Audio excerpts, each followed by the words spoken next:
The last few years has seen a huge explosion in the range of social media that's available to all of us, allowing us to interact, but also to spread our views, our opinions to an ever broader audience. And that ease of saying what we think and what we feel actually creates some significant problems for organizations.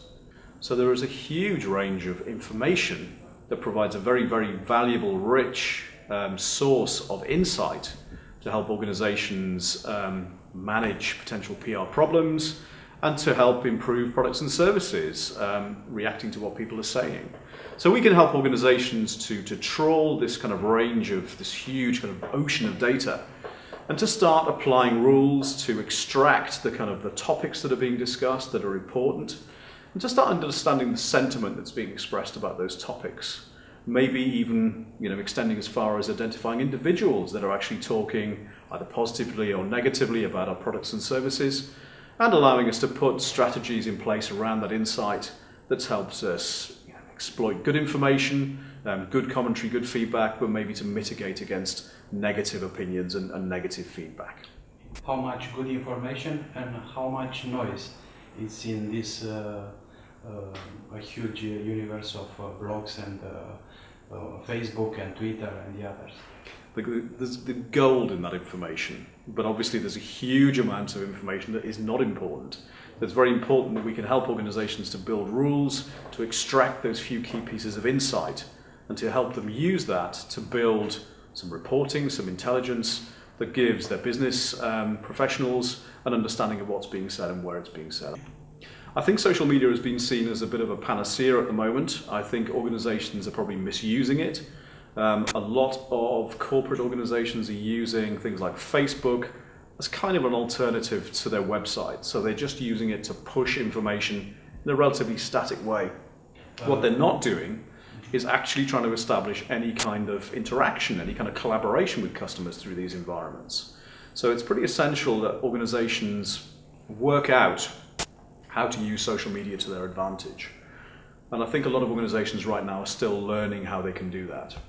We're using social media extensively. We have corporate spokespersons who actually use Twitter to communicate a whole range of kind of new information, new opportunities that could be interesting to customers out through the social media channel of their choice. And how is the feedback? It's a valuable feedback? Very good. Yeah? Customers find it relevant, focused, very sharp. So Twitter in particular is very useful for delivering focused messages that maybe contain links through to areas of content that are of great interest. So, and again, they can use the channel to communicate back to us and tell us what they think as well, and help us to improve our provision of information to them. A lot of organizations are starting to realize the power of social in actual marketing activity. There are probably two kind of main dimensions to social marketing. The first one is about understanding the relationships between customers. So understanding how customers form communities and understanding the role that individual people can actually form in that community. So understanding whether somebody's a leader or a follower can be hugely valuable to marketing organizations in a number of different ways. So we can help them to understand if somebody is very influential.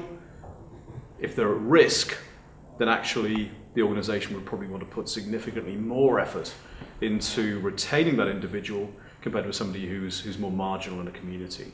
So if we see a valuable customer potentially moving, in the case of a telecommunications organization, they really are in a position to kind of offer advice and guidance that will mean that a lot of their former connections, their former friends will actually follow them to the new organization. And the overall impact on lost profitability can be very, very high for the organization they've just left.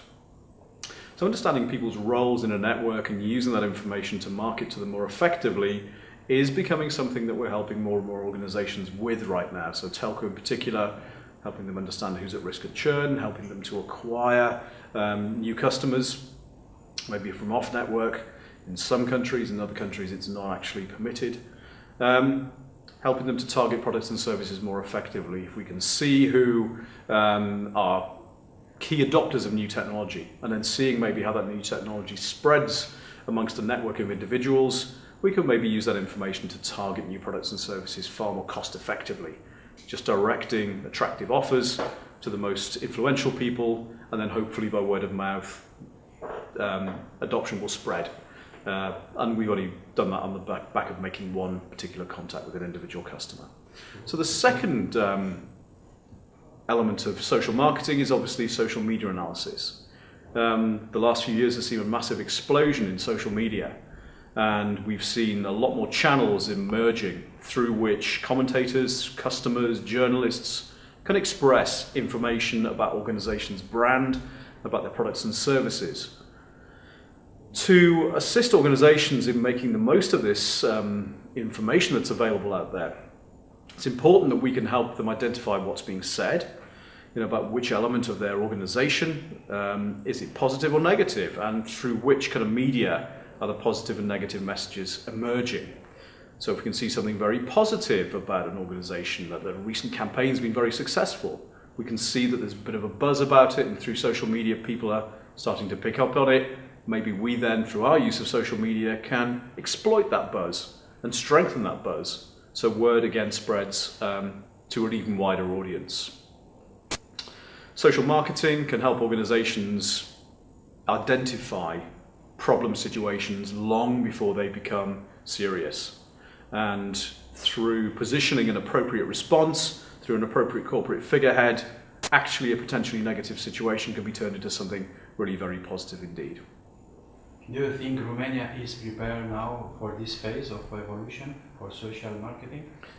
I think in terms of a lot of the telecommunications organizations, the data is there for them to begin to establish the communities of their customers and to use that information for smarter marketing, potentially for product development, potentially for better targeting of marketing campaigns, potentially for churn prevention and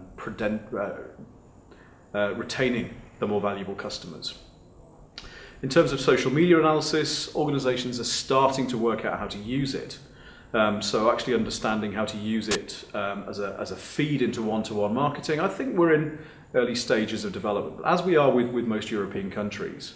In terms of social marketing, so in terms of understanding social networks, a lot of the telecommunications organizations in Romania will have the data to actually allow the establishment and identification of those networks, the individual roles within those networks that their customers play.